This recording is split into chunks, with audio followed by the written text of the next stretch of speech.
morning, everybody. I can't believe that it's Passover tonight. Not tonight, tomorrow night, but that we're searching for the chametz tonight. Passover brings back so many special memories to me of so many good times. You know, when I was a student, I did the Chabad Peace Corps, which is something that the Rebbe instituted when JFK instituted the Peace Corps. The Rebbe said everything has to have a spiritual component to it.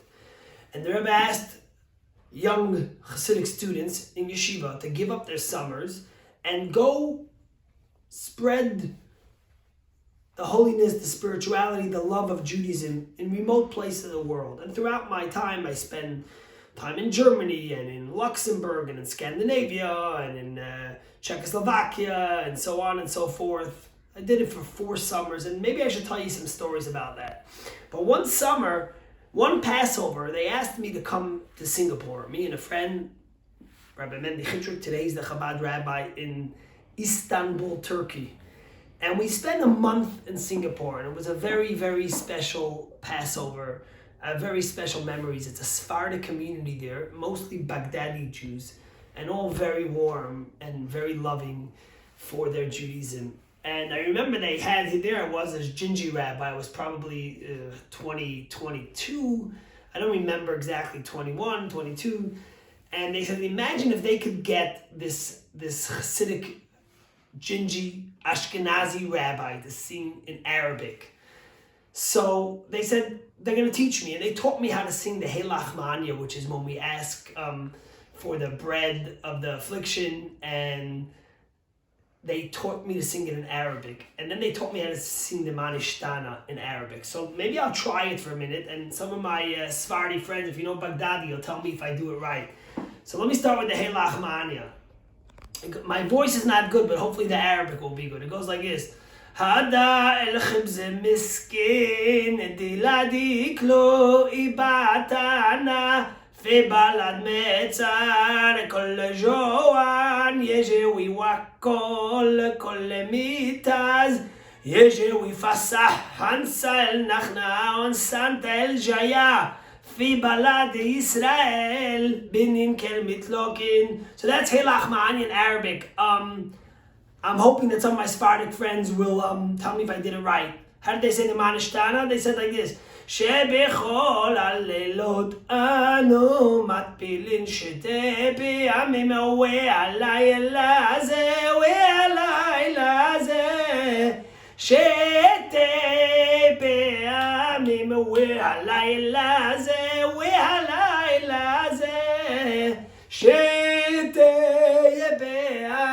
So that's the Hebrew, but just it's in their tune, and the wih. They don't say vit, they say wih. It was what a special Passover. I remember it with great memories and very fondly, and I'm still in touch with some of the people there. They taught me many great things, and I actually miss them and thinking about all the Jews in Singapore now.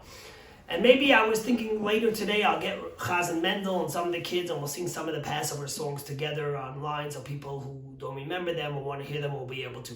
But tonight we search for the chametz. I want to tell you a thought, and I want to tell you a story. How's that? Tonight we search for the chametz. Everyone has a tradition. You put out 10 pieces, you hide it, and then you take a candle, and you take a spoon and a feather, and you collect it, and you put it into a bag to be discarded tomorrow, right?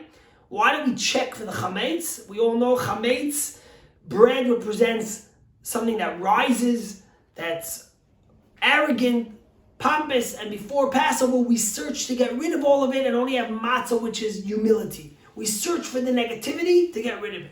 Now what do we do tomorrow? We take the bread, the feather, the spoon, the candle, and we put it in the bag and we burn it. We get rid of it. So I once heard a beautiful, fascinating thought. The rabbis ask, why do we burn the candle? What did the candle do wrong? The candle's not chametz. You could say the spoon, the feather, it touched the chametz, so you want to get rid of it. But what did the candle do wrong? Why are we discarding the candle? And the thought was something very powerful, and I think something very meaningful to all of us. And it said basically like this: anything that's used to search for negativity is not good for Passover. When you use something specifically to search for something negative, then that thing has no place in a place where we're celebrating Passover and love and family and community and unity. We don't want anything that had a negative connotation to it. And I thought about this a lot because sometimes in our own life, we when it comes to ourselves, we always find the blessings and the beautiful things and the great things. And when it comes to someone else, we search for their iniquities, their challenges, their struggles, their misgivings, their shortcomings. Think about it. If the candle that only was used to give light, to search for chametz, we get rid of it. We don't want to have it. We burn it. We say Passover, we want to start anew. We want no negativity. Nothing that sees something with a bad eye. How much more so with ourselves? We always have to look at someone with a good eye. Always see the positive. Always judge them favorably. Always say, we're coming into the holiday now. Let's think of our friend that we had a grudge on or someone that we were upset on. And let's say something positive. Think of them in a new light. Maybe pick up the phone and say, hey, let's make up. Let's see the positive in people. Let's search for only good things. Talking about searching. This is a beautiful story. Levi Yitzchok Berditchev was called the defender of the Jewish people. One of the great Hasidic masters in the 1800s. Probably in the late 1700s. But in any case, it was before Passover. And it was the day that Passover was going to start. And he asked those days, Russia was in war with Turkey. And therefore all Turkish, which was the Ottoman Empire then, it wasn't Turkey, and all Turkish materials and scarves that came from there were forbidden. Special silks and things that came from there were not allowed to be had in Russia. So the day before Passover, Levi Yitzchok Berditchev tells his shamish, his secretary, I want you to go out and I want you to find me Turkish scarves, silk Turkish scarves. He says, are you kidding me? That's forbidden. You could be punished by death. The government, if someone is caught importing that, they'll be killed. Why? How would someone have it? He says, listen, just go. I'm ready to pay any price. So a secretary goes out from house to house and quietly, and he finds a few people for the right price. He paid a lot of money. They were ready to give it to you. They smuggled it in, and they got it there, and he said, here you have it. Okay. Then the Rebbe says, do me a favor. I want you to go out to a Jewish home today and find me chametz, bread, leaven. And the secretary shocked. He looks at the Rebbe. He says, what are you saying? It's Passover. It's forbidden. The Torah says you're not allowed to have chametz on Passover. How am I going to find in a Jewish home chametz? It's not possible. The Rebbe said, I'm asking you, Rabbi Levi Yitzchok said, just go. He says, but how is that going to happen? He says, you go search. And the secretary goes and spends hours. He goes from home to home to home, looking at begging people, offering a lot of money, give me bread. And he comes back hours later, empty-handed. He says, Rebbe, I went to every home, and I asked, and I begged, and I offered to pay top dollar, and no Jewish home had any chametz, any bread. And Rabbi Yitzchok looks up from his place, and he turns to God, and he speaks to the Almighty. He says, Almighty God, think about it. The Russian army, who has guns and tanks and jails and gulags, they warn you that if you have Turkish silk, you can be punishable by death. Yet you still find people who smuggle it in. They risk their life for a couple of dollars, they smuggle it in. And here you have the Jewish people. You don't have any physical army. There's no policemen. There's no one coming with guns. And you tell them that when Passover comes, they shouldn't have bread. And look, you can't find bread in a Jewish home. I think about the story a lot because I think about Levi Yitzchok Berditchev and how he saw the positive in the Jewish people. Look how special the Jewish people are. And I think about what's going on today. First of all, I want to thank my dear friend Rabbi Moshe Shiner in the Palm Beach Synagogue about reminding me of the story when we spoke. But I was thinking about this. People are hurting. People are struggling. People are scared. It's a pandemic. People don't know what's going to be tomorrow.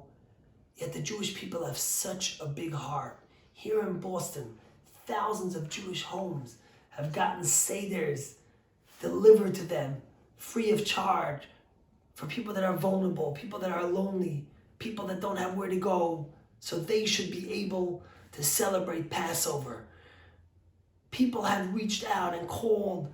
We have sent out hundreds of kits so people can run their own Seder. We've given meals to people, and so have so many people opened their hearts and their homes, and everyone's getting ready to celebrate Passover. You would think there's a pandemic. People would say, let's push Passover over. Forget it. We won't do it this year. Yet in the darkness, in the challenge, in the struggle, the Jewish people are finding the light, and they're celebrating, and they're embracing each other. Maybe not physically, but on so many other levels, and celebrating the Passover miracle of freedom. And I know that when we sit down tomorrow night at our Seders, we might be alone. We might just be with our immediate family. It might be so different than it's been every other year. When we say the Manishtana and we say, why is this night different than others? There's going to be an extra reason why it's different. It's different because we might be alone. It's different because we might have fear. It's different because we might have worries about so many things. But you know what? We'll truly be free, and we'll celebrate together the miracle that God does to us and will do to us again. Have a great day.